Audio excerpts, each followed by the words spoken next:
Voilà, nous continuons hall 2-2, stand B24 par des expositions, porte de Versailles, le salon international de l'agriculture 2019, Village Semences, le GNIS, ça se passe ici et nulle part ailleurs. Innovation et biodiversité sont les thèmes de ce salon 2019.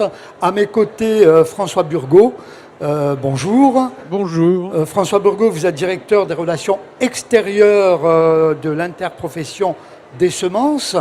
Rapidement, avant d'en arriver au thème central de notre échange, vous pouvez nous expliquer ce qu'est l'interprofession des semences? Une interprofession, c'est une sorte de grande famille dans laquelle on regroupe tout le monde. Et en ce qui concerne les semences, ça veut dire qu'on regroupe les gens qui créent les variétés de semences, qu'on appelle les sélectionneurs, ensuite les entreprises qui les produisent, les agriculteurs qui les multiplient dans le champ pour les entreprises, et puis bien sûr les distributeurs et les utilisateurs que sont les agriculteurs et les jardiniers. Alors, les agriculteurs, les utilisateurs, innovation et biodiversité, quel sentiment vous avez sur ce thème central de l'édition 2019? J'ai un sentiment d'immédiateté en ce sens que il n'y a pas un métier qui allie plus l'innovation et la biodiversité que le métier des semences. Et je vais essayer de vous dire pourquoi. Il n'y a pas d'innovation en semences sans biodiversité. Pour créer une nouvelle plante, on a besoin de toutes les plantes qui existaient jusque-là. Et d'aller chercher dans ces plantes la diversité qui va nous permettre de créer quelque chose de nouveau. Vous voyez, nos ancêtres, il y a très longtemps, ont créé comme ça le blé. Ils ont regardé toutes les graminées fourragères dans les champs. Et puis, à certains moments, ils ont dit « mais celle-là, elle m'intéresse, celle-là, elle me nourrit mieux Oui. ». Et à force de faire ça, c'est-à-dire de la sélection, elles ont créé le blé. Et toutes les plantes que nous mangeons aujourd'hui ont été créées par l'homme à partir de cette diversité. Et en même temps, si la diversité est la source de l'innovation, l'innovation en semences crée de la diversité supplémentaire. Vous voyez, la filière semencière française, c'est 600 plantes nouvelles qui sont mises à la disposition des paysans et des jardiniers français chaque année. François, dans une société, on le voit, de plus en plus urbanisée, on parle de biodiversité, de villes durables. Selon vous, comment concilier urbanisation et préservation de la biodiversité? Alors, la question du rapport entre l'agriculture et la ville, l'alimentation et la ville est une question extrêmement complexe.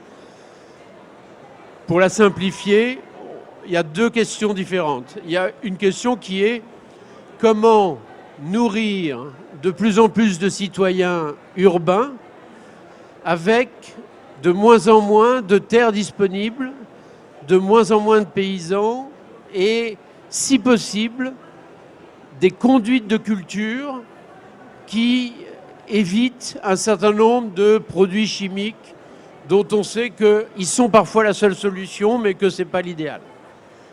Ça, c'est au cœur aussi du métier de la sélection. C'est-à-dire que de trouver ces plantes qui, demain, permettront de répondre à ce challenge. Ensuite, vous avez un autre aspect de cette question qui concerne beaucoup plus les grandes métropoles, je dirais des pays développés, qui est comment refaire rentrer le végétal en ville.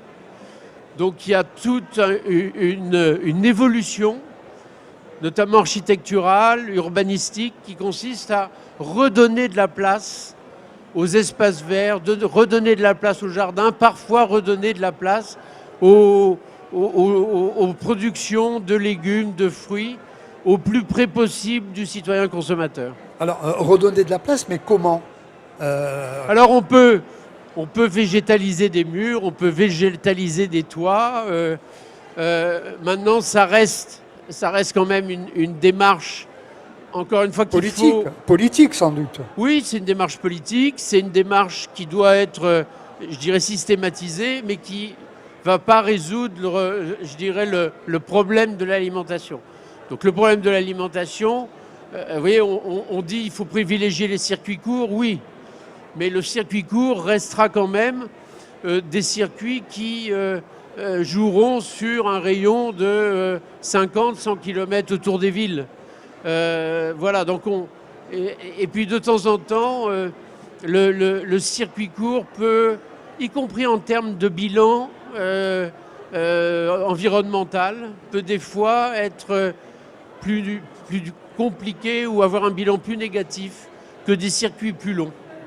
Alors, dernière question, il nous reste quelques secondes. François, sous quelle forme l'innovation peut-elle être une solution d'avenir pour remédier à la perte de la biodiversité agricole? C'est une solution d'abord.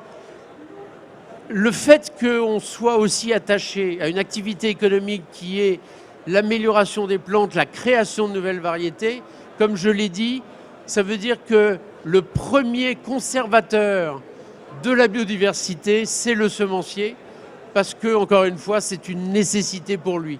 Et c'est ça qui crée un cercle vertueux et qui fait que dans un pays comme la France, c'est eux qui conservent l'essentiel de l'ensemble des ressources génétiques.